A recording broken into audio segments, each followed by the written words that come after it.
Hey, you listening to this, you're now under digital arrest. Wait, don't panic, this isn't real. But that's exactly what happened to many people who fell victim to the latest scam, where fraudsters convinced them they were under digital arrest. Imagine answering a video call and a police officer on the other end claims you're wanted for a crime, demanding money to avoid arrest. It's happening to educated people, successful professionals, and retirees.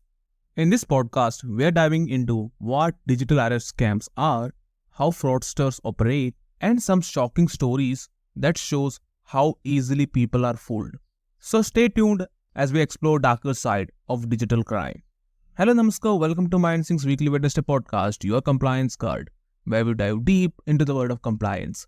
As Wednesday arrives, so do we with deep insights, engaging discussion, and a fresh perspective about compliance and law. What is digital arrest?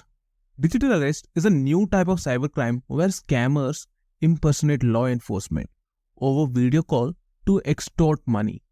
They tell victims they are under arrest for fabricated crimes like money laundering, fraud, or even drug trafficking.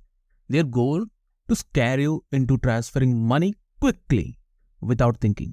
Here's how it works. The scammer calls using platforms like WhatsApp or Skype, poses as a police officer or CBI agent, and flashes fake IDs to build credibility. They create an urgent situation claiming you need to make a payment to avoid arrest. Now, let's look into some of the fraud cases. Let's start with Ashok Kumar, a well-educated, financially savvy man who had just retired from a prestigious bank. One fine morning, at exactly 9:15 a.m., Ashok's WhatsApp pinged with a video call from an unknown number. Now, we all get suspicious about these random calls, but Ashok, curious and unsuspecting, answered. On the other end, a man in police uniform, introducing himself as Assistant Commissioner Pramod from Mumbai Police. He claimed Ashok's identity has been used to open a fraudulent bank account with a loan of whopping 100 crore. Oh, and the best part, he was now under digital arrest. Now, Ashok is no fool, but the way this scammer presented himself, fake police uniform, background that looked like an actual police office, it rattled him. Ashok, filled with panic, transferred 41 lakhs over the next 24 hours to clear his name. One call, 41 lakhs, gone. Just like that.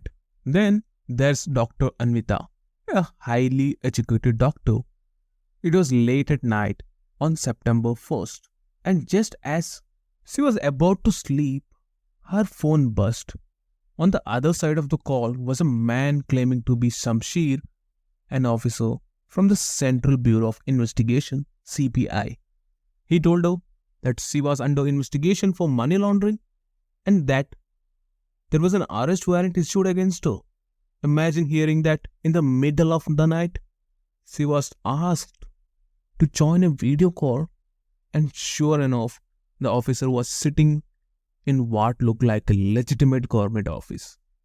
Panicked, terrified, and desperate to clear her name, Dr. Anvita did exactly what the scammers wanted. She wired 70 lakhs to an account to avoid jail time. Let that sink in for a moment. 70 lakhs gone overnight.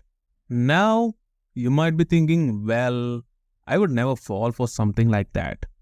But the truth is, these scams are so elaborate that even some of the smartest, most educated people are getting trapped. Cybercrime in India has surged dramatically, with over 7,000 cases of internet fraud being reported every day. In fact, from 2021 to 23, the number of these frauds increased by 113%. And with more than 700 million smartphone users in India, it's clear why these scammers are targeting such a massive pool of potential victims. In India, to be precise, there is no word digital arrest defined in the law. So literally, no one can arrest you through a digital form. So how do you avoid falling into this trap? Here are some crucial tips.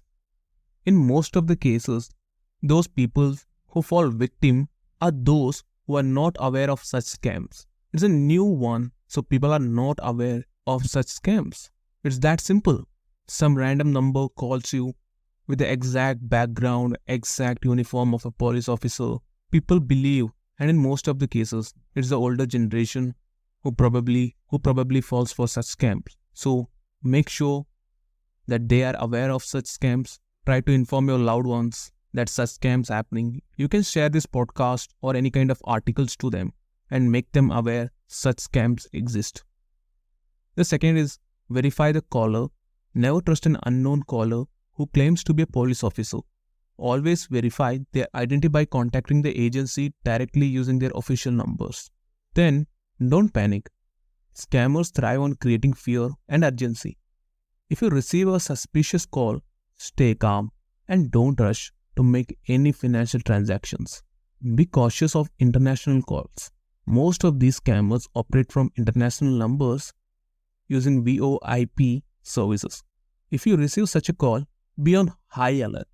In majority of the cases, they're going to be scam. Report suspicious activity. Contact your local police or use India's cybercrime helpline at 1930. I repeat, 1930. If you suspect you are being targeted. Digital arrest scams are terrifying examples of how fraudsters manipulate technology to exploit fear. But by staying informed and vigilant, you can avoid becoming their next victim.